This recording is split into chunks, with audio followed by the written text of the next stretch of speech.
सभी दर्शकों का स्वागत है हमारी इस खास सीरीज समझिए में। मैं स्मिता शर्मा हूं और आज बात होगी कि प्रधानमंत्री नरेंद्र मोदी जबकि शपथ ग्रहण कर रहे हैं तीसरी दफा बतौर भारत के वजीर आजम, भारत के प्रधानमंत्री, इस शपथ ग्रहण समारोह में खास करके पड़ोसी मुल्कों से, सार्क देशों से और इंडियन ओशन रीजन से कुछ देशों के राष्ट्राध्यक्षों को, प्रधानमंत्रियों को न्योता भेजा गया है।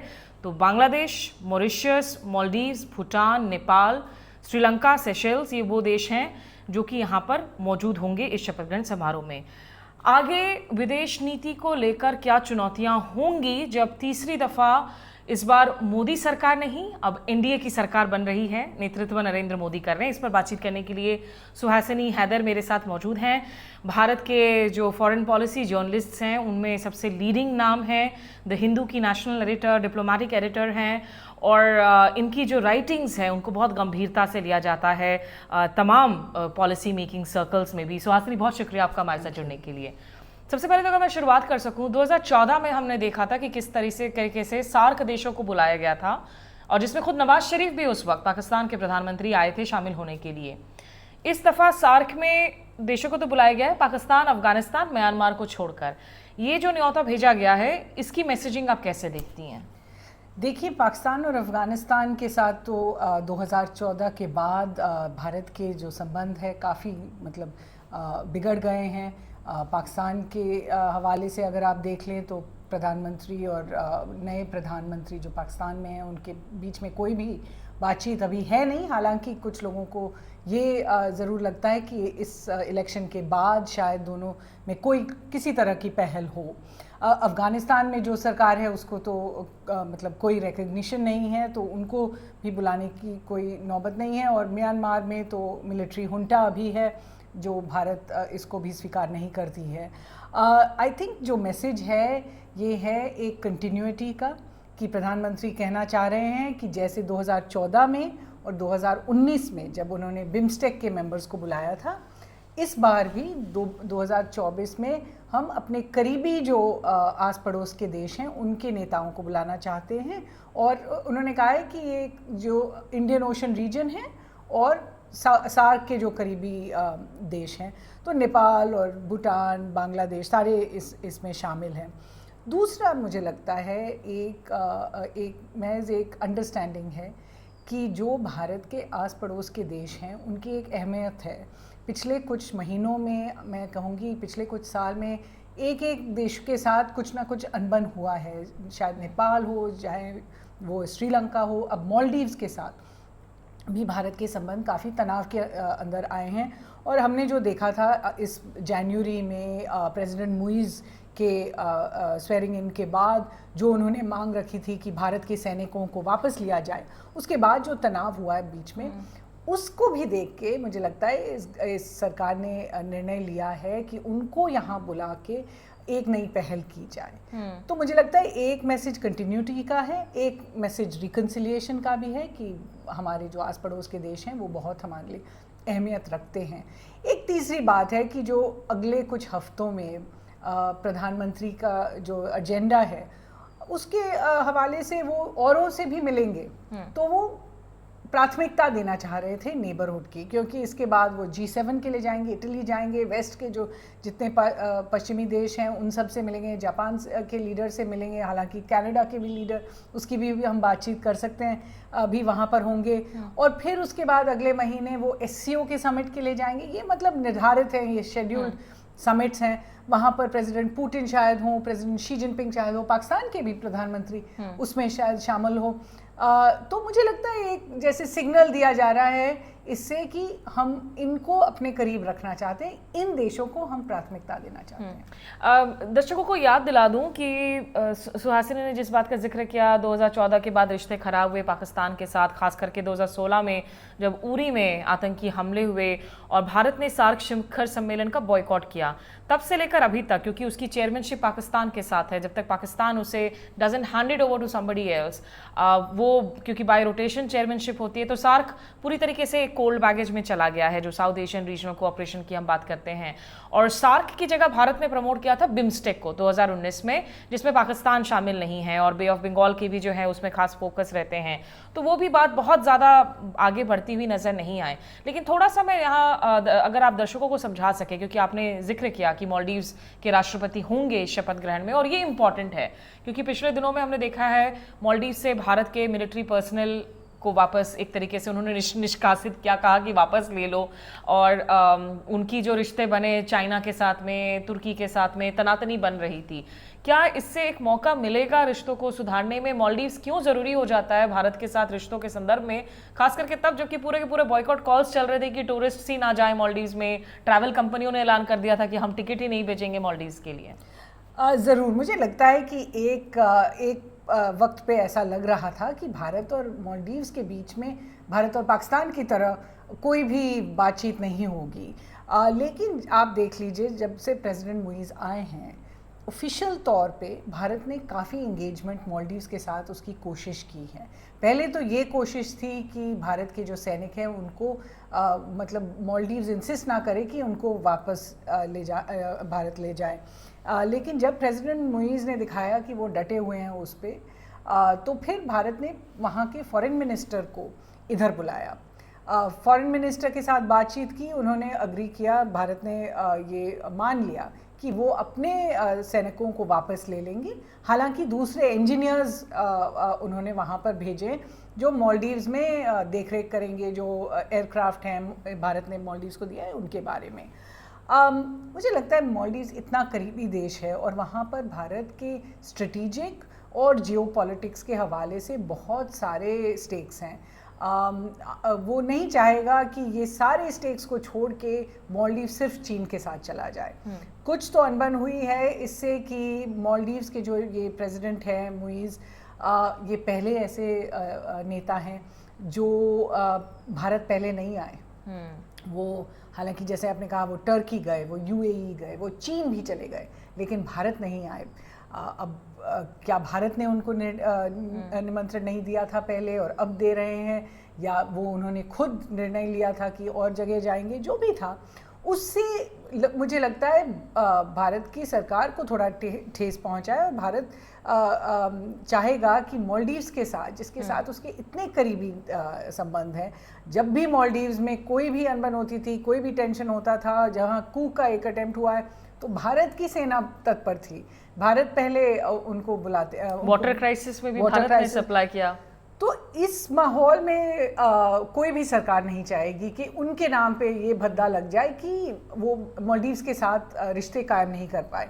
पाकिस्तान के साथ अलग होता है, क्योंकि पाकिस्तान के साथ रिश्ते ऊपर नीचे, इनका उतार चढ़ाव तो होता रहता है। हिस्टोरिकल है, मतलब हाँ हिस्टोरिकल है, और कोई भी गवर्नमेंट को इस तरह के मतलब उसके नाम पे कोई भद्दा नहीं लगेगा अगर पाकिस्तान के साथ करीबी रिश्ते ना हो।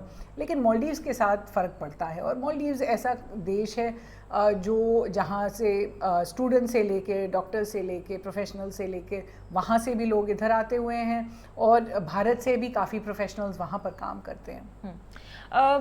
जो नरेंद्र मोदी जी का पहला ओवरसीज ट्रिप इस बार देखने को मिलेगा वो G7 शिखर वार्ता इटली में, क्योंकि वहाँ इनफैक्ट इलेक्शंस के बीच में ही हमने देखा था कि इटली की प्रधानमंत्री मेलोनी ने न्योता भेजा था, ट्वीट करके कह दिया था कि नरेंद्र मोदी जी आएंगे, तो जिसको लेकर यहाँ कंट्रोवर्सी हो गई थी कि क्या उन्होंने पहले से ही फैसला कर लिया कि नरेंद्र मोदी की ही जीत हो रही है। बहरहाल उस कंट्रोवर्सी को हम अलग रख देते हैं, लेकिन नरेंद्र मोदी जब G7 में जाएंगे तो इंडिया की इस नई गवर्नमेंट में, जो कि एक मेजॉरिटेरियन गवर्नमेंट नहीं होगी अंडर बीजेपी, एक कोalition सरकार होगी, क्या कुछ बातें अलग हो सकती हैं जो भारत अपने साथ मेज़ पर रखे, या विदेश नीति में जो है मोरलेस अभी तक जो चल रहा है वही कंसिस्टेंट रहेगा? देखिए, मुझे लगता है जब न्योता आया था जॉर्जिया मेलोनी से भारत के लिए और भारत के प्रधानमंत्री के लिए, ना कि सिर्फ एक प्रधानमंत्री के लिए, तब माहौल थोड़ा अलग था। ऐसा लग रहा था कि ये सरकार पूरी बहुमत से अपने बल पे बीजेपी अपने सरकार बनाएगी।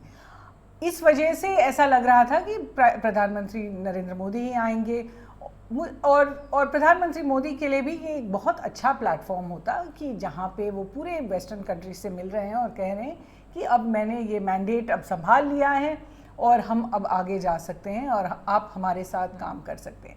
मुझे लगता है कि इस प्लान में थोड़ा सा तो धक्का लगा होगा कि अब उस तरह की बहुमत तो है नहीं, भाजपा की खुद की बहुमत है नहीं, लेकिन फिर भी नरेंद्र मोदी एक, जैसे मैंने कहा, एक कंटिन्यूटी का मैसेज देना चाहेंगे कि जो भी अब तक आ रहा है, अमेरिका के साथ जो अच्छे संबंध थे वो भी चलेंगे। हालांकि अभी थोड़ी मतलब उसमें कूट आ गई है ये पनौन मामले के लिहाज से, कि जो दूसरे देश वहाँ पे है, फ्रांस, जर्मनी, इटली, उन सब के साथ वो अपने संबंध बरकरार रखना चाहती है। इसके अलावा एक बहुत बड़ा प्रश्न है, क्योंकि G7 ने पहले भी प्रधानमंत्री को न्योता दिया है। इंडिया मतलब लगातार, मुझे लगता है 2007 से हमने देखा है कि भारत को ये स्पेशल इन्वाइटी का दर्जा दिया जाता है। लेकिन हर बार पिछले कुछ सालों में G7 ने ये कोशिश की है कि एक साझा बयान दिया जाए रशिया के हवाले से, और हर बार भारत इस साझा बयान से बाहर रह चुका है। मुझे लगता है वो इस वक्त भी होगा। लेकिन एक दूसरी तरह का जो दबाव आ रहा है कि भारत किसी तरह स्विट्ज़रलैंड में जो होने वाला है वहाँ पीस समिट, वो शांति वार्ता जिसमें लीडर्स को बुलाया गया है और काफ़ी सारे देश के नेता ऑलरेडी अभी जा रहे हैं, मुझे लगता है 80 के करीब ने ऑलरेडी कहा है कि वो वहाँ जा रहे हैं, तो थोड़ा सा दबाव होगा कि भारत अपने प्रेजेंस को वहाँ पर भी थोड़ा बढ़ाए।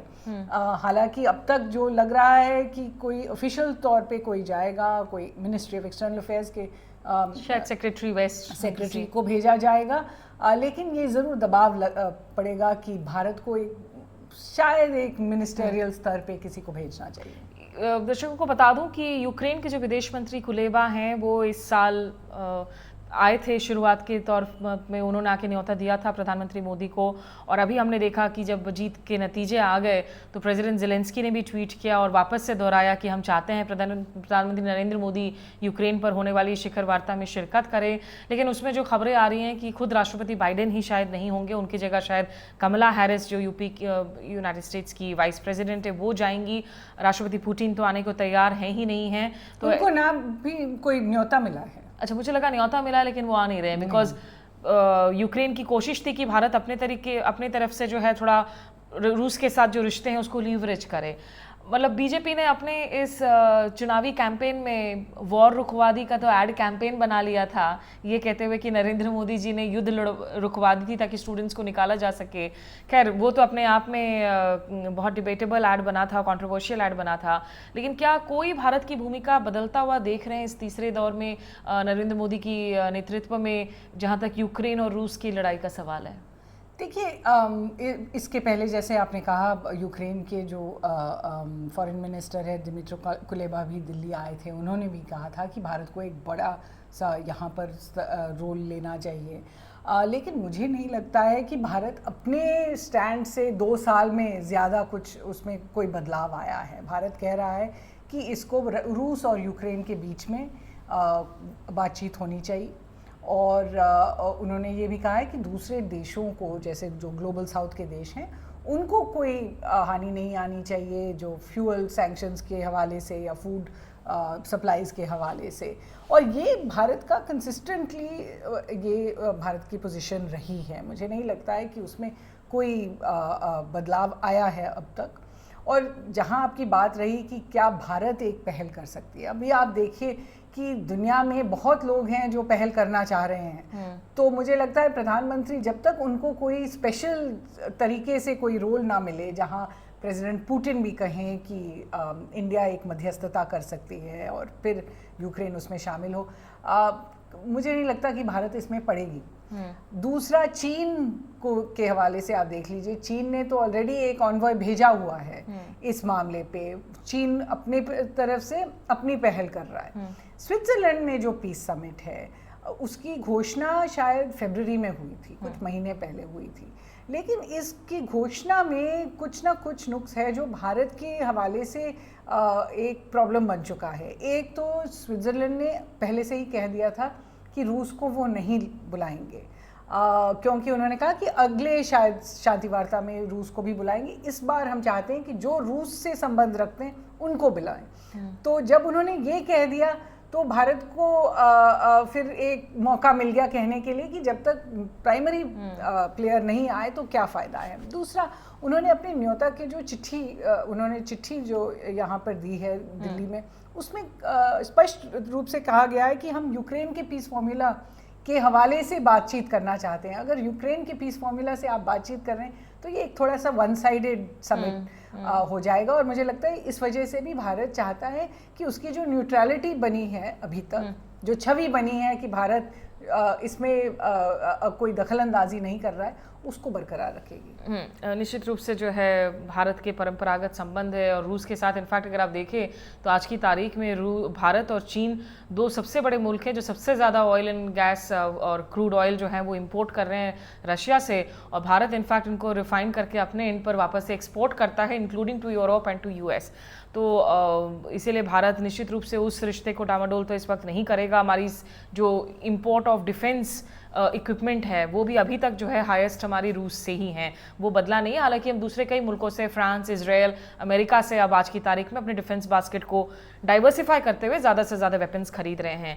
इजराइल फ़िलिस्तीन का जो मसला है, जो वहाँ पर लगातार तनाव, कॉन्फ्लिक्ट, युद्ध की हालत बनी हुई है, क्योंकि इस बार बीजेपी की सरकार जहाँ बन रही है, एनडीए सरकार में दो बहुत क्रूशल एलाइज हैं, जनता दल यूनाइटेड नीतीश कुमार बिहार से और चंद्रबाबू नायडू आंध्र प्रदेश से तेलुगु देशम पार्टी के। इन दोनों पार्टियों के ही बहुत सब्सटैंटिव मुस्लिम कंस्टिट्यूएंट्स हैं अपनी अपनी डोमेस्टिक एरियाज़ में, और फ़िलिस्तीन और इंडिया का एक जो ट्रेडिशनल रिलेशनशिप है उसमें इंडियन मुस्लिम्स की भी जो है एक रेजोनेंस की खास करके बात की जाती है। क्या इजराइल को लेकर जो भारत का रुख रहा है, जो पास्ट रेटिसेंस को शेड करते हुए रिश्ते बहुत करीब हो गए, खास करके मोदी और नेतन्याहू के बीच में, शुरुआती रूप में लगा कि भारत शायद शिफ्ट हो रहा है पैलेस्टीन से, फिर कोर्स करेक्शन हुआ, क्या आपको लगता है कि कोई इसमें मामले कुछ नए बन सकते हैं भारत के रुख को लेकर इजराइल फिलिस्तीन इशू पर? देखिए, मैं आपसे इत्तेफाक नहीं करती हूँ, क्योंकि मैं समझती हूँ कि भारत का जो फ़िलिस्तीन के साथ जो संबंध है ये किसी एक समुदाय की वजह से नहीं है। ये एक ट्रेडिशनल भारत का पोजीशन हुआ है इंडिपेंडेंस से, कि जो फ़िलिस्तीन से ज़मीन ली गई थी इजराइल के बनाने के लिए, उसके लिए फ़िलिस्तीन को भी एक अलग से एक टू स्टेट सोल्यूशन जिसे हम कहते हैं उसे मिलना चाहिए। और भारत का ये लगातार यही स्टैंड हुआ है। हालांकि जैसे आपने कहा 1992 के बाद, 92 के बाद भारत का रुख बदल गया इजराइल के हवाले से। इजराइल के साथ उन्होंने संबंध जारी किए और राजदूत उन्होंने भेजा, और फिर उसके बाद हम देख रहे हैं कि साल ब साल भारत और इजराइल के भी संबंध काफ़ी अच्छे होते जा रहे हैं। और प्रधानमंत्री मोदी ने इनको एक नया पहल दिया था, वो इजराइल भी गए थे, पहले प्रधानमंत्री थे इजराइल जाने के लिए। ये जब नया जो गाज़ा में अक्टूबर 7 के बाद जो युद्ध शुरू हुआ है, उसमें आपने जैसे कहा कि भारत का रुख थोड़ा सा बदला था। यूएन के एक वोट में जहां सीज़ फायर की मांग हो रही थी 26 अक्टूबर पे, भारत ने अब्सटेन किया था। लेकिन उसके बाद अगर आप देखें, लगातार भारत का स्टैंड इजराइल के खिलाफ हुआ है और पैलेस्टीन के समर्थन में हुआ है। हर वोट पे लगातार भारत ने पैलेस्टीन के रिकग्निशन के लिए, सीज़ फायर मांग के लिए, सब में भारत ने वोट किया है फॉर द मोशन। मुझे लगता है ये इस वजह से है क्योंकि भारत में एक समुदाय नहीं है, सारे जो समुदाय हैं उनको एक रिएक्शन हुआ है जिस तरह से वायलेंस हम देख रहे हैं गाज़ा में, सिविलियंस की जो लॉस हुई है उसके हवाले से, और उस पब्लिक मूड को शायद गवर्नमेंट भी अब रिफ्लेक्ट कर रही है। इस सरकार में जहाँ पे अलायंस पार्टनर्स हैं, शायद मुझे लगता है कि कोई भी सरकार पे एक तो रोक होगा कि कोई भी आप फॉरेन पॉलिसी, डोमेस्टिक पॉलिसी में कोई भी आप निर्णय लें तो अब आपको और लोगों को अपने साथ में ले जाना है, चर्चा करनी होगी आपको। तो 10 साल से जो हम देखते आ रहे हैं, जिस तरह का पॉलिसी फॉर्मेशन हम देखते आ रहे हैं, उसमें कोई ना कोई तो मतलब फ़र्क होगा। जब तक वो अपने अलायंस पार्टनर्स पे निर्भर हैं, और प्रधानमंत्री ने खुद कहा है कि ये एक कंसेंसस की सरकार होने वाली है, ये अब एक एनडीए की सरकार है। अब वो मोदी सरकार की बात नहीं करते हैं, बीजेपी सरकार की बात नहीं करते हैं, अब एनडीए सरकार की बात करते हैं। मुझे लगता है कि उनको लेना पड़ेगा। इनके भी जो बिलीव्स हैं, और नीतीश कुमार और चंद्रबाबू नायडू ऐसे सीनियर लीडर्स रह चुके हैं जिन्होंने सेंटर में भी इनका काफ़ी पोजीशन भी रहा है पिछले 30 शायद साल से। तो इनकी जो राय होंगी उनको भी देखना पड़ेगा। दो आखिरी सवाल सुहासिनी। एक, चाइना पाकिस्तान, शहबाज शरीफ का हम चीन का दौरा देख रहे हैं और उसमें ये भी कहा गया है कि हम सीपेक को, चाइना पाक इकोनॉमिक कॉरिडोर को अपने दुश्मनों डिट्रैक्टर से हर हालत में जो है हम उसे प्रोटेक्ट करेंगे। ये टाइज क्या और नज़दीक हो रही हैं और बदल रही हैं ये नई सरकार के लिए, क्योंकि लाइन ऑफ एक्चुअल कंट्रोल पर चीन के साथ अभी भी हमारी तनातनी जारी है। ये क्या सबसे बड़ी चुनौती रहेगी नई सरकार के लिए? मुझे लगता है कि चीन के साथ जो भारत के संबंध हैं ये इस सरकार के लिए काफ़ी महत्वपूर्ण होंगे। मैं इसलिए कह रही हूँ कि क्योंकि प्रधानमंत्री ने खुद जो इंटरव्यू दिया था, आई थिंक न्यूज़वीक मैगज़ीन को, उसमें उन्होंने कहा था 3 चीज़ें चीन के हवाले से। एक, कि चीन और भारत के संबंध अति महत्वपूर्ण हैं। दूसरा, कि जो हालात अभी LAC पे है, जो जैसे आप कहते हैं तनातनी हुई है, जहाँ क्लैशेस हुए हैं LAC पे, जहाँ दोनों सेनाएं 3,000 किलोमीटर की बाउंड्री पे दोनों तरफ से सैनिक तैनात हैं, ये उन्होंने कहा ये काफ़ी चिंताजनक है। और तीसरी बात उन्होंने कहा कि इस सिचुएशन को वो बहुत जल्द शीघ्र ही रिजॉल्व करना चाहते हैं। तो मुझे लगता है कि प्रधानमंत्री खुद इसमें पहल करना चाहेंगे कि किसी तरह से जो चीन के साथ संबंध बिगड़े हुए हैं और जो LAC पे हालात है, जहाँ पे 7 में से 5 जो टेंशन पॉइंट से, फ्रिक्शन पॉइंट से, वहाँ पे भारत की सेना कहती है इन्होंने पुल बैक किया हुआ है, अब 2 बचे हैं। तो उस पर भी जल्दी से वो काम करना चाहेंगे, क्योंकि इस तरह का तनाव भारत के लिए भी और चीन के लिए भी ये एक टेंशन पॉइंट बन जाता है। और दोनों तरफ ने कहा है, प्रधानमंत्री जब प्रेसिडेंट शी से मिले थे, दोनों तरफ ने कहा है कि इसको ये सुधारना चाहते हैं। तो एक नई सरकार में एक नई पहल से, एक नई सिरे से वो शायद चीन के साथ भी बातचीत करना चाहेंगे। पर्टिकुलरली आप देखिए स्मिता कि आज के दौरान में ऐसा लग रहा है कि पश्चिमी देश जो हैं, जिनका चीन के साथ सबसे ज़्यादा तनाव हो चुका है पिछले सालों में, वो भी चीन के साथ पहल कर रीसेट कर रहे हैं। यूएस ने अब रीसेट की मांग की है, उन्होंने फिर से मिलिट्री टू मिलिट्री संबंध बहाल किए हैं। यूरोप के जो देश हैं वो उन्होंने सब, बीजिंग वो गए हैं, उन्होंने सब, शी जिनपिंग भी फ्रांस आए थे हाल ही में। तो मुझे लगता है जब पश्चिमी देश भी चीन के साथ किसी तरह नए सिरे से बात करना चाहते हैं तो भारत भी शायद करेगा। लेकिन ये ज़रूर है कि जिस तरह से चीन और भारत के संबंध 2020 से बिगड़े हुए हैं और जिस तरह से ट्रस्ट उन दोनों के बीच में बिल्कुल ही ख़त्म हो गया है, इसको बहाल करने में काफ़ी देर लगेगी। It can't be back to business any time soon. लेकिन पाकिस्तान के साथ तो मतलब अगर आपने कहा कि हो सकता है कोई पहल हो, एट बेस्ट क्या पहल होगी? अभी भी हमारे हाई कमिश्नर्स हैं नहीं दोनों ओर में, और पाकिस्तान के लिए ये एक तरीके से नामुमकिन ही शायद होगा to walk back from there problem. उन्होंने जो पूरी तरह से रिजेक्ट किया कि आपने एब्रोगेशन ऑफ आर्टिकल 370 किया जम्मू कश्मीर में, उससे वॉक बैक करना तो किसी भी पाकिस्तान की सरकार के लिए शायद मुमकिन नहीं होगा।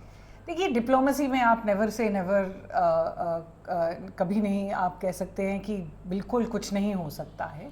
ये ज़रूर है कि आप साइंस देखिए, भारत और पाकिस्तान दोनों में इलेक्शंस हुए हैं। हालांकि पाकिस्तान के जो इलेक्शंस हैं उस पर काफ़ी प्रश्न चिन्ह हैं, लेकिन दोनों में अब इलेक्शंस हुए हैं। दोनों में जो लीडरशिप है वो एक दूसरे को जानती है और पहले भी बातचीत कर चुकी है। आफ्टर ऑल प्रधानमंत्री मोदी नवाज शरीफ के वक्त में लाहौर गए थे।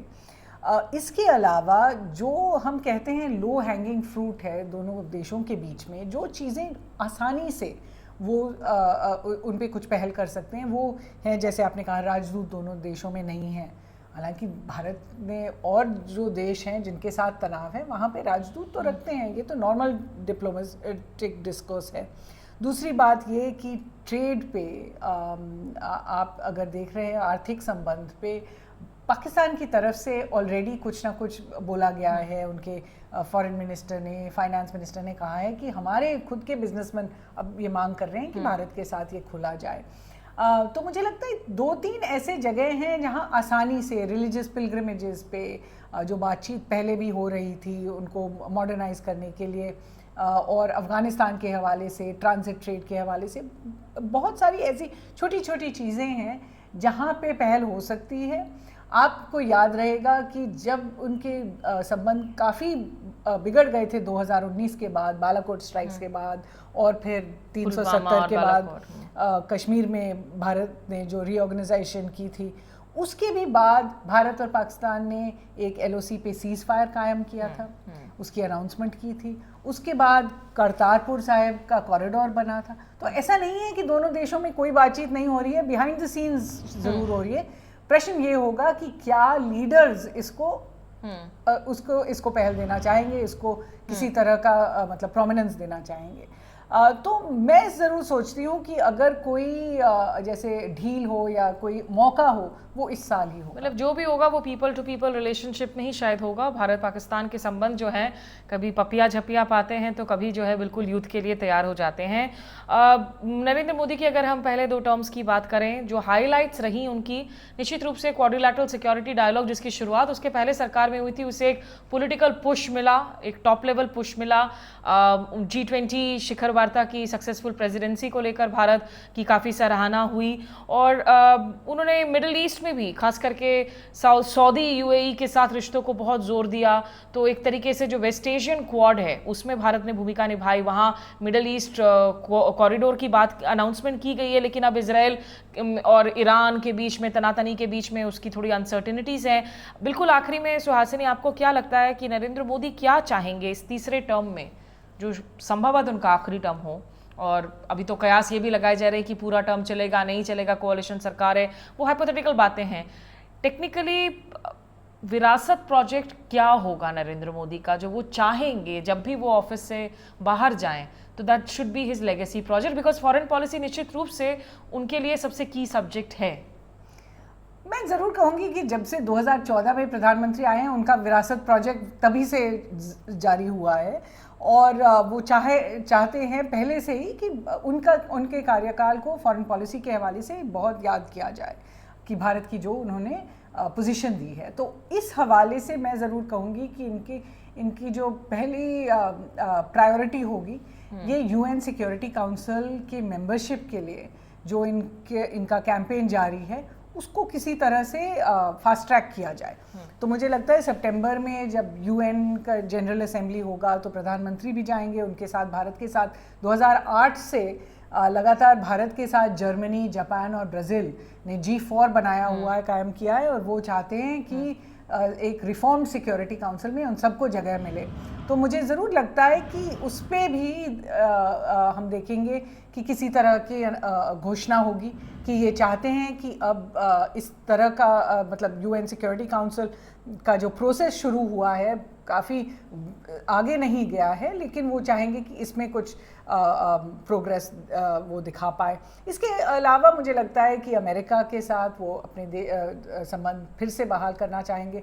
पिछले साल में आपने देखा होगा कि अमेरिका के साथ हालांकि जून में प्रधानमंत्री जब वॉशिंगटन गए थे तो संबंध बहुत अच्छे थे, लेकिन उसके बाद ये पनून के हवाले से, अपने मसरूफियत के हवाले से, इलेक्शंस के लिए हमने देखा है कि भारत और US में थोड़ा सा मतलब जैसे कहते हैं स्टैसिस हो गया है, अभी ज़्यादा आगे नहीं बढ़ रहे हैं। क्वाड जैसे इस साल भारत को क्वाड होस्ट करने का भारत के लिए भारत की बारी थी, लेकिन फिर भी ये नहीं हो पाया था। अमेरिका के प्रेसिडेंट यहाँ नहीं आए जनवरी में, उसके बाद ये शेड्यूल नहीं कर पाए, और अब लगता है कि अमेरिका में नवंबर इलेक्शंस तक वो नहीं शेड्यूल कर पाएंगे। तो यहाँ पर कुछ पहल करना चाहेंगे। और मुझे लगता है कि भारत की जो छवि है दुनिया पे कि एक स्वीट स्पॉट में जो भारत है, जहाँ लोग चीन से घबरा रहे हैं तो भारत की तरफ देख रहे हैं, जहाँ रूस से घबरा रहे हैं तो भारत की तरफ देख रहे हैं, जहाँ पूरे विश्व में लोग इससे घबरा रहे हैं कि इकोनॉमिक डाउनटर्न सब जगह है, मैन्युफैक्चरिंग डाउनटर्न सब जगह है, डिमांड सब जगह डाउन है, तो उस वजह से भारत की एक अहम भूमिका है, क्योंकि ये दुनिया की सबसे पॉपुलस नेशन है, सबसे बड़ी आबादी है भारत में, मार्केट सबसे बड़ा है, और पोटेंशियल भी सबसे ज़्यादा है, ग्रोथ स्टोरी इसकी है। तो इन सब जगह में मुझे लगता है कि प्रधानमंत्री इस मौके का फ़ायदा उठाना चाहेंगे और अपने भी, जैसे आपने कहा, विरासत या लेगेसी प्रोजेक्ट आगे करना चाहेंगे। चलिए, बातें करने के लिए तो अभी भी बहुत सारी सब्जेक्ट्स हैं, लेकिन आज के लिए हम इसे अभी यहीं विराम देते हैं।